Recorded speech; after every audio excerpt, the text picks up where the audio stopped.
এখনকার দিনে সব রিলেশন তো প্রফিট আর লসের ওপরে ডিপেন্ড করে চলছে।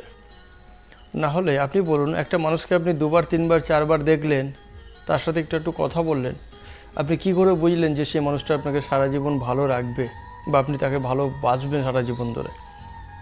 আপনি এটাই দেখেছেন যে তার সাথে রিলেশনে গেলে আপনার কি প্রফিট হবে। অবশ্যই সেও এটাই দেখেছে যে আপনার সাথে গেলে তার কি প্রফিট হবে। অর্থাৎ প্রফিট আর লস দিকেই রিলেশন তৈরি হচ্ছে। তো সেই রিলেশন কতটা ভালো হবে? একটা মানুষকে বহু বছর ভালোবাসছে, যখন দেখছে যে সেখানে প্রফিট নেই তো তাকে ছেড়ে চলে যাচ্ছে। এমনকি ওই ভালোবাসাটা যখন বিবাহে পরিণত হচ্ছে, তারপরে যদি মনে হচ্ছে যে এখানে প্রফিট হচ্ছে না, অন্য কোথাও প্রফিট দেখা যাচ্ছে, তো সেখানে চলে যাচ্ছে। তো আজকালকার দিনে ভালোবাসার নামে যে নাটক চলছে, যে আমি ওকে খুব ভালোবাসি, মন থেকে ভালোবাসি, এসব নাটক আর কিছু না।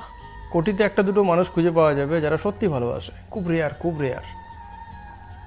আর কোটিতে একটা দুটো মানুষ হয় যারা মাইন্ড রিড করতে পারে, যে বুঝতে পারে যে সামনের মানুষটা কেমন, তার সাথে আমি সারা জীবন কেমনভাবে চলতে পারবো।